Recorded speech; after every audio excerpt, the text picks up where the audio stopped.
Assalamualaikum warahmatullahi wabarakatuh. Salam sejahtera, shalom, om swastiastu, namo buddhaya, salam kebajikan bagi kita semua. Selamat pagi rekan-rekan mahasiswa, serta ibu dan bapak dosen. Saya Mutia Saraswati, selaku pembawa acara pada pagi hari ini. Untuk acara pertama adalah pemaparan materi bertemakan teknik sidang. Saya akan memperkenalkan profil narasumber yang membawakan materi. Narasumber pertama adalah Saudara Ramadan Arif Yoga Pratama, selaku mahasiswa Sistem Informasi 2018 dengan pengalaman organisasi Ketua OSIS SMP Anugerah Denpasar, Ketua Pelaksana Forum OSIS Denpasar, Ketua OSIS SMP Taruna Bangsa Tangsel, Ketua OSIS SMK Bina Informatika, Purna Paskibraka Nasional, Fraksi Forum Komunikasi Wilayah 4, Jawa Barat Banten, Ketua Kolat Merpati Putih Sejabodetabek, anggota BEM Universitas Pembangunan Jaya, Kementerian Kajian dan Strategi, fraksi IKBM Universitas Pembangunan Jaya, anggota LKMM TM Dikti, Korwil Wilayah 4, Jawa Barat, Banten, LMSI. Dan narasumber kedua adalah Saudara Hardi Pranata, selaku mahasiswa Ilmu Komunikasi 2017, minor jurnalistik, dengan organisasi pengalaman Ketua Umum BPM Universitas Pembangunan Jaya, peserta legislator muda Fakultas Hukum Undip, Wakil Kongres UU Ikatan Keluarga Besar Mahasiswa IKBM Universitas Pembangunan Jaya, 2020 anggota Komisi 2 Aspirasi dan Advokasi BPM Universitas Pembangunan Jaya, perwakilan Forum Lembaga Legislatif Mahasiswa Indonesia FL2MI Banten. Saya panggilkan narasumber yang pertama, yaitu Saudara Ramadan Arif Yoga Pratama.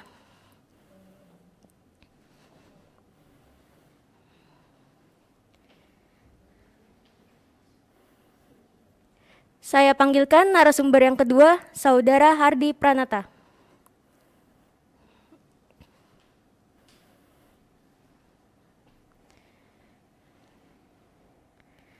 Untuk memulai pemaparan materi, saya serahkan kepada narasumber. Ketua Umum, Ketum Nanta. Teman-teman semua, seperti yang telah dibilang sama MC tadi, beliau adalah Ketua Umum dari Legislatif UPJ, Badan Perwakilan Mahasiswa. Nah, di sini beliau ingin memaparkan teknik persidangan. Ini bekal-bekal untuk teman semua saat melangkah dalam dunia organisasi. Boleh tuh, silakan presentasikan untuk teknik sidangnya.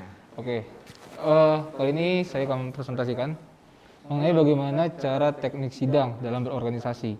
Tentunya di sini secara umum ya, walaupun dalam persidangan sendiri ada 3 jenis persidangan yang kita kenal, sidang komisi, pleno, dan paripurna. Cuman di sini saya mengambil inti poinnya yang biasa dipakai adalah persidangan pleno. Kita mulai dari definisi persidangan sendiri. Persidangan didefinisikan sebagai pertemuan formal organisasi guna membahas masalah tertentu dalam upaya untuk menghasilkan keputusan yang dijadikan sebagai sebuah ketetapan. Nantinya keputusan dari persidangan ini akan mengikat kepada seluruh elemen dalam organisasi tersebut. Kemudian ketetapan ini bersifat final sehingga berlaku bagi seluruh elemen yang ada dalam organisasi yang setuju maupun yang tidak hadir ataupun yang hadir ketika persidangan sedang berlangsung. Sebelum kita memulai teknisnya, kita harus lebih dulu mengetahui istilah-istilah dalam persidangan. Ini yang umumnya saja ya. Yang pertama ada skorsing. Skorsing adalah waktu untuk jeda. Waktu jeda ini untuk apa saja? Tentunya tidak hanya untuk isoma atau izin ke kamar mandi atau segala macam. Tapi skorsing diperlukan ketika antara fraksi sedang ingin melakukan lobbying atau sedang dalam deadlock. Kita lanjut ke istilah selanjutnya, lobbying. Lobbying adalah proses melobi, negosiasi antar fraksi ketika antar fraksi tersebut tidak memiliki titik temu jawabannya gitu. Kemudian voting. Voting itu berlaku setelah lobbying tidak membuahkan hasil. Misalkan kedua belah pihak ini saling berseteru nih, antar fraksi. Kemudian untuk menentukan suara siapa paling terbanyak, maka cara terakhir adalah voting.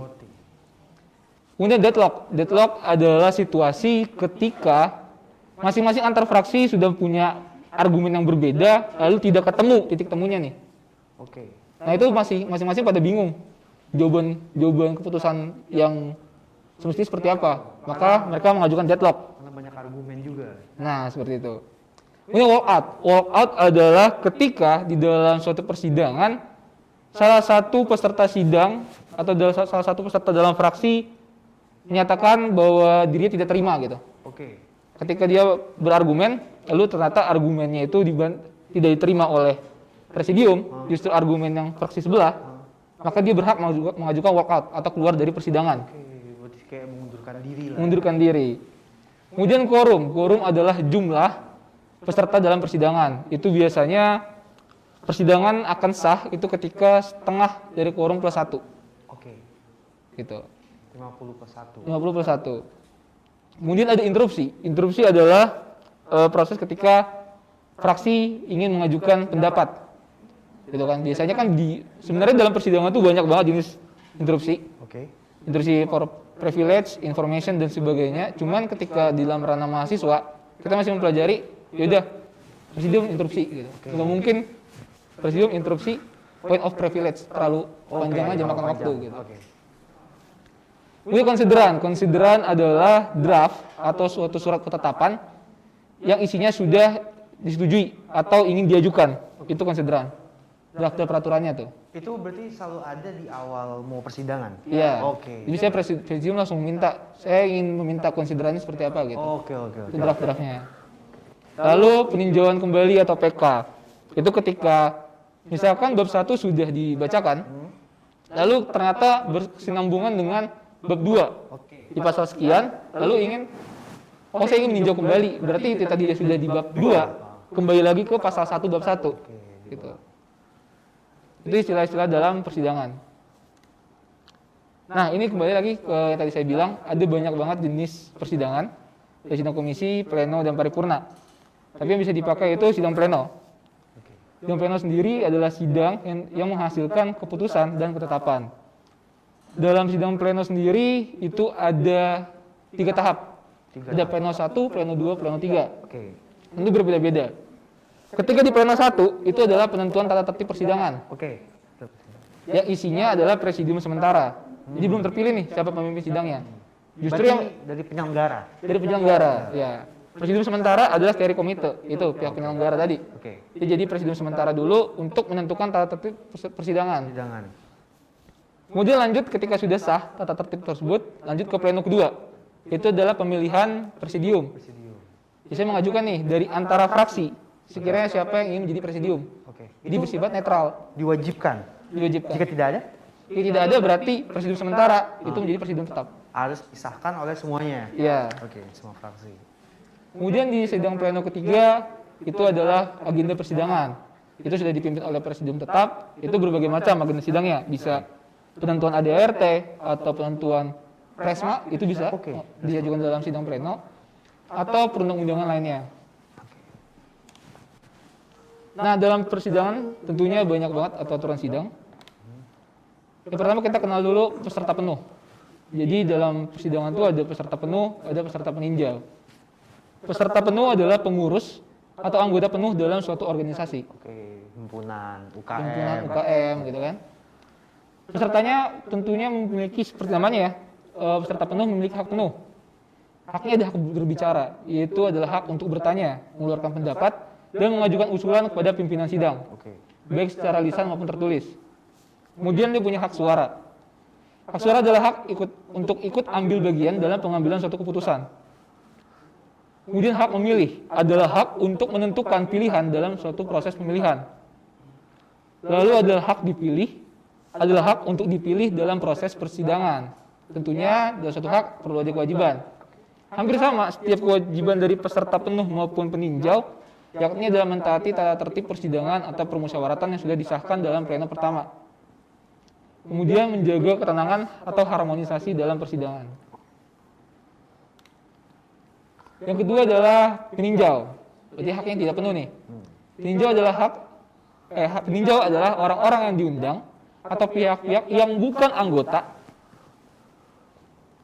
anggota penuh maksudnya, anggota penuh namun hadir dalam persidangan. Oke, berarti kayak DKL. Oke. Itu tamu tuh biasanya kan. tamu. Dalam kita misalnya kayak kemarin UI KBM, dia nggak punya hak dalam undang-undang mahasiswa. Tapi dia adalah tamu yang diundang dalam persidangan tersebut. Berarti berhak memberi saran juga? Berhak apa tidak? Nah, itu nanti kita bahas ya. Oke, siap. Gitu. Di peninjau. Oke, peninjau hanya memiliki satu hak, Oke. yaitu hak untuk bertanya atau mengeluarkan pendapat. Oke. Pendapat dia tidak bisa dia meminta pendapat gue didengar. Gitu. Oke. Berarti hanya sebagai Saran. ya media untuk menyadarkan yang lainnya. Gitu. Nah. Jika dia sebagai peninjau merasa setiap fraksi ini kurang paham Kurang dengan paham. yang dibahas gitu. Betul. Oke. Suara dia pun tidak terhitung ketika dia ada dalam voting. Suara dia nggak bisa terhitung. Nggak bisa terhitung. Gitu. Makanya dia cuma hak berbicara. Itu adalah hak untuk bertanya, mengeluarkan pendapat dan mengajukan usulan kepada pimpinan sidang, baik secara tulis maupun tidak tertulis. Oke. Kemudian ada presidium sidang. Presidium dipilih dari dan oleh peserta musyawarah melalui sidang pleno yang dipandu oleh steering committee tadi. Oke. Jadi panitia penyelenggara sebagai presidium sementara lalu mengajukan kepada fraksi sekiranya siapa yang ingin menjadi presidium tetap gitu. Itu berada di pleno 1 dan 2. Itu berada di pleno kedua. Kedua. Di sini presidium sidang bertugas untuk memimpin dan mengatur jalannya persidangan seperti aturan yang disepakati oleh peserta. Kemudian presidium sidang berkuasa untuk memimpin dan menjalankan tata tertib persidangan. Nah, ini adalah tata letak dari persidangan pleno yang di atas biasanya di mimbar itu kan. Ada meja presidium, dari presidium 1, 2, dan 3. Nah, perannya berbeda-beda nih. Ketika presidium 1 adalah pemimpin utama, dia yang memegang palu. Oke. Presidium 2 adalah pengawas. Jadi mengamati jalannya persidangan tersebut, apakah tertib atau ketika ada yang bertanya, dia memperhatikan. Oke. Karena nggak mungkin presidium 1 fokus untuk melihat semua audiens gitu. Oke. Lalu presidium ketiga adalah sebagai notulensi dalam agenda persidangan tersebut. Presidium 3 nih yang memiliki kewajiban untuk menulis poin-poin usulan Oke. dari setiap fraksi. Oke. Kemudian ada peserta penuh, itu terdiri dari beberapa fraksi. Kalau dalam di UPJ biasanya ada musyawarah keluarga besar, itu isinya himpunan dan UKM berarti. Oke, paham. Itu peserta penuh atau fraksi. Kemudian peninjau adalah yang tadi orang-orang yang di luar organisasi, tapi mungkin memiliki beberapa kepentingan, bisa BKL, rektor atau jajaran lainnya. Gitu. Atau mahasiswa yang Di luar dari organisasi. organisasinya. Nah, dan persidangan tuh paling rumit menurut saya tuh beberapa aturan ketok palu Oke. dan sering keliru. Betul. Yang saya tahu tuh ada 3 ketukan, 2 ketukan, 1 ketukan. Nah, Oke. itu berbeda-beda. Oke. Ketika 1 kali ketukan, itu berfungsi untuk menerima dan menyerahkan pimpinan sidang. Oke. Poin kedua adalah mengesahkan keputusan atau kesepakatan peserta sidang. Poin ketiga, memberi peringatan kepada peserta sidang agar tidak gaduh. Oke. Kemudian dia juga 1 kali ketukan untuk men-skors dan mencabut skorsing sidang yang waktunya tidak terlalu lama sehingga peserta sidang tidak perlu meninggalkan tempat sidang. Dan yang terakhir adalah untuk mencabut kembali atau membatalkan ketukan palu yang terdahulu dianggap keliru. Oke. Lalu ada 2 kali ketukan. 2 kali ketukan adalah untuk men-skorsing atau mencabut skorsing dalam waktu yang cukup lama, misalnya istirahat, lobbying, isoma, atau makan siang. Skorsing, ini tadi saya sudah sebutkan, itu merupakan penundaan persidangan untuk sementara waktu. Itu biasanya ya itu tadi untuk lobbying, untuk isoma, ataupun untuk makan siang. Sementara lobbying adalah suatu bentuk kompromi dalam menyelesaikan perbedaan pendapat dalam pengambilan suatu keputusan. Berbeda dengan 3 kali ketukan. 3 kali ketukan adalah untuk membuka atau menutup sidang secara resmi. Kemudian mengesahkan keputusan final atau akhir dari hasil persidangan tersebut. Nah, biasanya ketukan berulang-ulang itu adalah untuk menenangkan peserta sidang. Gitu. Oke. Ini adalah contoh ketika kita ada di dalam suatu persidangan. Ketika membuka sidang, yang tadi saya bilang ada 3 kali ketukan kan berarti. Jadi biasanya presidium pertama ngomong gini. Dengan mengucap Bismillahirrahmanirrahim, sidang kami nyatakan dibuka. Ketuk palu 3 kali. Gitu ya. Nah, gitu. Oke. Begitu juga dengan ditutup. Ditutup. Dengan mengucap Alhamdulillahirrabbilalamin, sidang kami nyatakan ditutup. 3 kali ketukan juga. Juga. Lalu apakah presidium sidang itu bersifat terus-menerus? Tentu tidak. Ketika presidium sidang, misalkan presidium 1, suara sudah mulai habis atau konsentrasi sudah mulai hilang, itu bisa mengalihkan palu sidangnya. Tanpa harus bertukar tempat duduk. Oke. Jadi hanya palu yang bergeser gitu. Ketika untuk mengalihkan pimpinan sidang, presidium bilang gini. Dengan ini, pimpinan sidang lama saya alihkan kepada pimpinan sidang baru. 1 kali ketukan. Kemudian, misalkan dioper ke presidium 2. Presidium 2 berhak atau wajib ngomong gini. Dengan ini, pimpinan sidang saya ambil alih. 1 kali ketuk. Kemudian untuk men-skorsing, misalkan ada interupsi. Dalam pengambilan keputusan ini tidak ditemukan jawaban, maka perlu ada lobbying. Presidium harus menanyakan terlebih dahulu kepada peserta sidang. Perlu waktu berapa menit? Biasanya paling lama tuh 2 kali 5 sampai 2 kali 10. Apabila kurang, fraksi berhak minta Lagi, tapi mengajukan dengan perpanjangan. syarat dicabut dulu. Baru meminta lagi. Gitu. Biasanya dalam memulai skorsing ngomong gini. Dengan ini sidang kami skorsing selama kurun waktu 2 kali 10 menit. 2 kali ketukan, peserta boleh keluar. Perbedaannya adalah ketika waktu skorsing hanya 2 kali 5, misalkan paling pendek, itu peserta sidang harus tetap di dalam ruangan sidang. Itu nggak boleh keluar. Kecuali ketika dari fraksi meminta waktu persidangan adalah 2 kali 10 atau 2 kali 15. Itu kurun waktu yang panjang, berarti mereka berhak untuk keluar dalam persidangan tersebut. Lalu tadi Adam bilang ketika untuk meminta lagi, skorsing ini harus dicabut terlebih dahulu. Maka dia bilang, dengan ini skorsing 2 kali 10 menit, saya cabut dan saya nyatakan sidang dilanjutkan. Ketok palu 2 kali. Kemudian yang terakhir adalah ketika peserta sudah mulai gaduh, itu antara 1 kali atau berkali-kali menggunakan gagang palu. Jadi bukan palunya yang diketok, bukan di ujungnya, gagangnya. Tapi gagangnya. Kemudian dalam menjadi suatu presidium sidang tentunya enggak semata-mata fraksi dengan egonya bilang, wah saya yang jadi presidium sidang. Gitu. Tentu ada beberapa hal yang perlu diperhatikan ketika menjadi presidium sidang. Untuk menjadi presidium sidang tentunya harus mempunyai sifat kepemimpinan, bijaksana dan bertanggung jawab. Karena ketika dalam beberapa fraksi ini kita akan melihat berbagai macam pandangan yang tentunya egonya berbeda-beda. Fraksi A ngomong A, B ngomong B, C ngomong C. Udah ketemu nih titik satu proses seperti apa? Presidium sidang itu harus bisa menyimpulkan dari A, B, C kira-kira keputusan apa nih yang baik.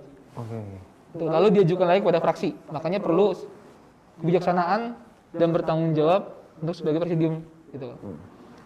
Kemudian memiliki pengetahuan yang cukup tentang persidangan. Karena nggak mungkin kita jadi presidium sidang tapi kita nggak tahu tentang skorsing, lobbying, quorum segala macam, kita buta, itu nggak boleh.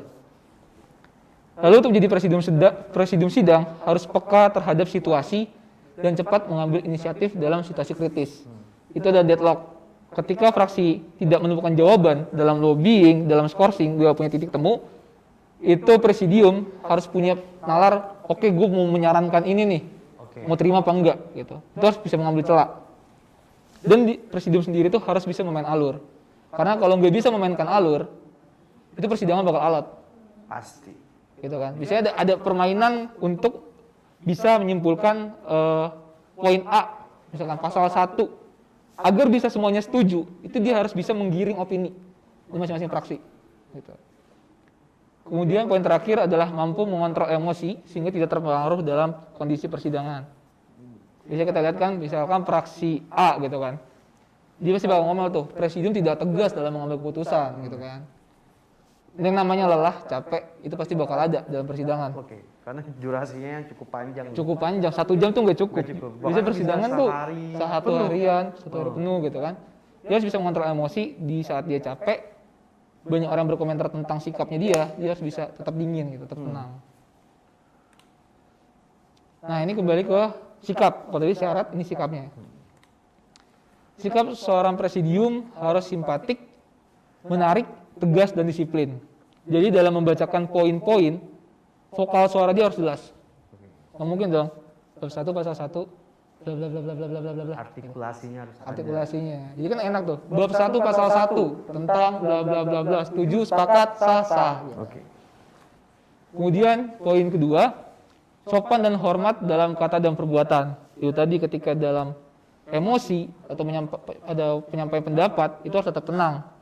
Karena ketika kita lihat sosok presidium adalah sosok pemimpin sidang.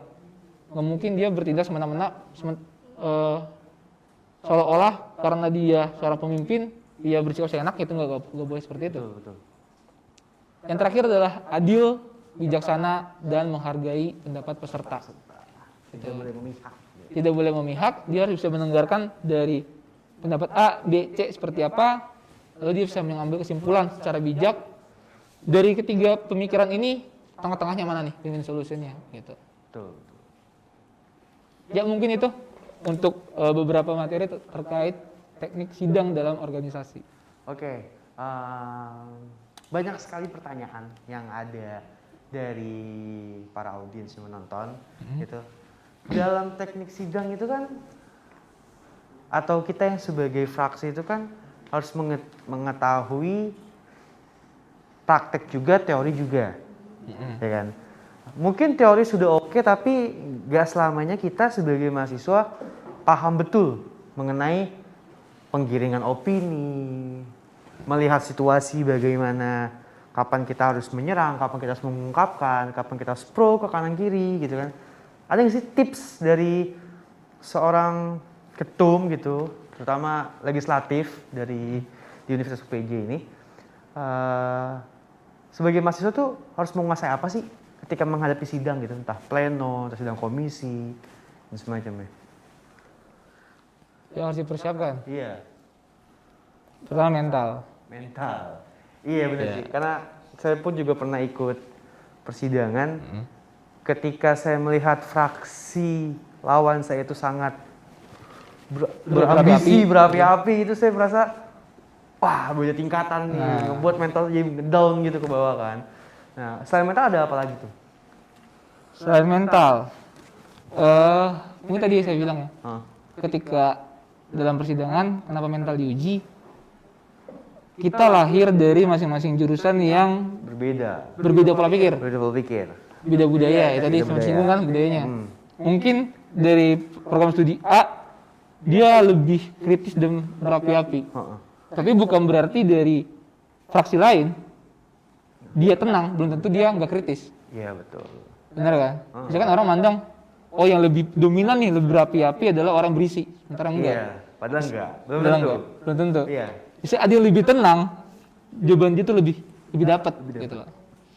Itu makanya dalam persidangan harus bisa mengontrol emosi dulu. Gitu. Ketika kita mungkin nggak setuju sama argumen orang lain, itu nggak boleh semata-mata kita langsung menyerang argumen tersebut. Betul. Gitu. Dalam musyawarah misalkan, kalau menurut saya dalam musyawarah tuh nggak boleh istilah saya tidak setuju. Oke. Itu kalau pandangan gue ya. Iya. Gue boleh saya tidak setuju karena gini, masing-masing dari kita itu punya pola pikir yang berbeda. Oke, betul. Mungkin kita punya pandangan yang berbeda, tapi alangkah lebih baik kita menyarankan. Iya, betul. Saya dapat memberi saran bahwa poin pikiran saya seperti ini loh, gitu. Berarti jangan kayak interupsi, prinsip saya tidak setuju, fraksi bla. Iya, jawaban Anda salah, gitu kan? Lebih baik kayak interupsi, prinsip saya fraksi ini lebih menyarankan. Nah, jadi kita nggak ngejudge dari pola pemikir orang lain gitu. Walaupun maknanya hampir sama, tapi ada tata kalimat yang lebih enak didengar gitu ya. Betul. Kemudian dalam persidangan yang harus dipersiapkan adalah nggak bisa hanya berani speak up. Oke. Harus bisa berlandaskan. Oke, ada landasannya. Nah, biasanya kan ada contoh. Wah, ini melanggar peraturan tentang ini nih. Iya. Gitu kan? betul, Karena betul. udah berapi-api, udah emosi, terus bakal dibantah sama fraksi lain. Heeh. Landasan saudara apa? Acuannya apa? Acuannya apa? Baru bingung tuh.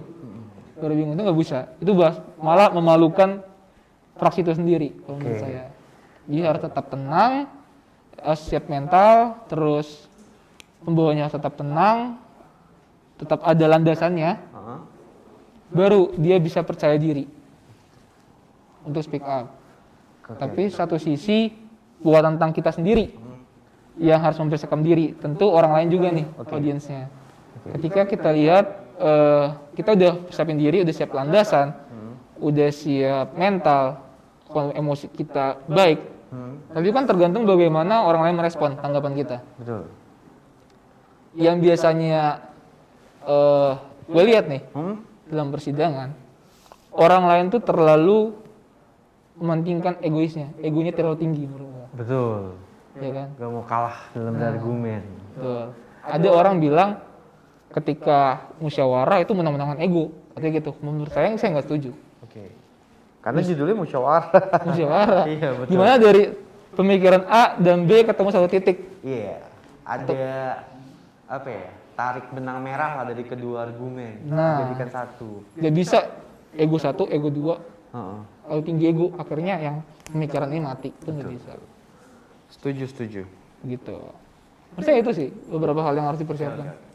Abis itu ini dalam universitas itu kan kita bisa dibilang miniatur negara. Ya kan ada eksekutif, ada legislatif, ada gubernur dan semacamnya. Iya. Gitu. Penting gak sih kita sebagai mahasiswa itu mempelajari teknik sidang? Gitu. Kenapa harus belajar teknik sidang? Iya, kenapa harus belajar teknik sidang sih gitu? Walaupun ya kita ketahui sih emang setiap bulan entah setiap periode pasti ada persidangan. Nah, penting atau tidak sih gitu? Atau dengan modal ya tahu sedikit yang penting berani speak up dan ada landasan aja, atau emang harus benar-benar menguasai semuanya gitu? Kan pasti ada yang mahasiswa yang kayak gue nggak paham apa-apa tapi gue ikut aja deh lihat gerakan fraksi lain begitu. Bagaimana? Oke. Kalau menurut saya ya, sidang ini kan sebenarnya kayak musyawarah biasa sih. Oke. Kita berkumpul satu lingkaran gitu kan, misalkan himpunan shift, satu lingkaran per divisi gitu kan. Betul. Terus saling mengeluarkan pendapat. Oke. Tapi yang jadi resikonya adalah tidak begitu teratur, nggak tertib. Oke, betul. Jadi berlomba-lomba. Dia berlomba. Misalkan ada satu poin, gimana pendapat kalian? Oh sini ngomong nih. Jadi satu lagi ngomong. Lagi ngomong, itu nggak tertib menurut saya. Sidang ditunjukkan adalah agar proses musyawarah itu lebih rapi, lebih tertib. Oke. Gitu. Makanya ditentukan dulu tertibnya seperti apa, peserta berapa, suara akan sah ketika peserta dihitung berapa, itu quorum tadi. Terus jalannya sidang seperti apa, terus perlu ada skorsing, lobbying dan segala macam, itu biar lebih rapi. Oke. Tujuannya. Nah, ini Tung, ada satu pertanyaan terakhir nih Tung, tentang PK, peninjau kembali. Iya.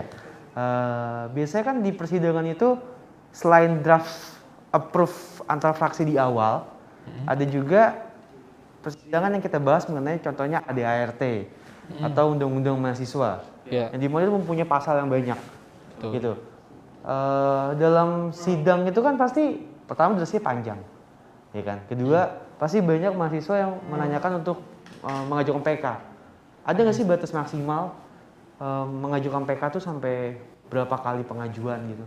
Katakan kalau misalnya setiap bab udah nyampe bab paling bawah tapi diajukan ke atas lagi, diajukan lagi, itu ada maksimalnya nggak sih? Atau di situ peran dari seorang presidium untuk tugas atau gimana? Jadi ada yang bilang sebenarnya ada peran dari presidium sendiri. Oke. Gitu. Memang PK adalah hak dari fraksi mengajukan PK karena gini, misalkan dari pasal 1 bab 1 berisikan bla bla bla bla bla gitu kan, ternyata berkaitan nih dengan bab 5. Lalu ternyata ngerasa wah kayaknya perlu ditinjau lagi nih di bab 1 karena dari keputusan kita seperti ini berbanding terbalik dengan apa yang di pasal 1. Akhirnya kembali lagi ke pasal 1 bab 1 kan. Betul. hak atau mungkin peran dari presidium sidang Oke. itu adalah menggarisbawahi gitu. Biasanya kalau selama ini saya lihat ya, Hah? banyak kan peninjauan kembali makan-makan waktu. Pasti banget. Karena saya pernah merasakan udah sampai di bab 20 harus lanjut lagi ke bab 9. Nah, padahal cuman beberapa narasi, poin intinya sama aja. Iya, sama hanya pemakaian kalimat atau huruf yang berbeda aja. Nah, benar. Itulah peran presidium adalah ketika fraksi minta nih hak gue dong untuk menentukan PK peninjauan kembali. Oke. Tapi lihat dulu ketika di pasal 1 itu poinnya seperti apa sih sebenarnya? Oke. Sebenarnya hampir sama ketika ngajuin PK lagi, justru malah makan waktu, muter-muter di situ aja. Itu tadi saya bilang peran presidium adalah mengatur nih jalannya persidangan seperti apa. Oke. Biar para fraksi ini nggak melulu minta PK dan PK gitu. Nah, tuh. Peninjau itu fraksi ya. Fraksi itu bisa nggak sih menurunkan presidium? Bisa gini, presidium ditetapkan bersama-sama. Iya. Tapi sembari berjalannya acara presidiumnya kurang oke. Si fraksi ini membuat koalisi ya, kita dunia teknologi by WhatsApp dan semacamnya. Membuat satu argumen untuk presidiumnya nggak benar, nggak becus, turun. Bisa nggak sih? Digantikan presidium baru bisa nggak sih? Tapi udah berjalan di udah setengah perjalanan pasal gitu. Sedangkan di awal pun di draft udah ditandatangani. Itu bisa. Bisa. Itu bisa. Wow.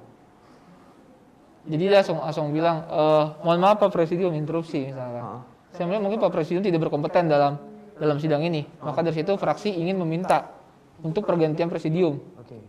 Nah biasanya itu Presiden justru menanyakan lagi. Pas lapang dada dong. Oke kalau gitu saya menawarkan kepada fraksi, apakah setuju presidium untuk digantikan ulang? Oke.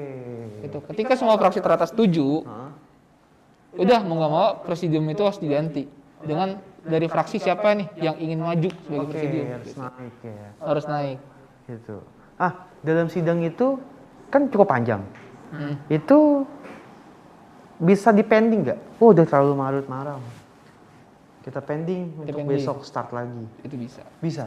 Oh. Berarti kan sidang ditunda untuk sementara waktu gitu sampai bertemu di keesokan harinya pukul berapa? Lalu semua fraksi setuju, sepakat, kotak palu, tanda tangan dulu. Dibuka lagi. Nah, Oke. gitu. Paham. Untuk teman-teman nih, kalau misalnya tips aja tuh, karena kan teman-teman ini kan dari organisasi yang baru mau mulai, ketua kan udah berpengalaman nih, bahkan udah pakai PDL nih, ya kan? Tips semangat buat para mahasiswa agar terus berorganisasi, plus menciptakan generasi yang bagus, regenerasi yang kuat, kaderisasi yang kuat. Tipsnya nih dari seorang ketum. Tipsnya agar mahasiswa ini semakin aktif dalam berorganisasi. Iya, betul. Oke.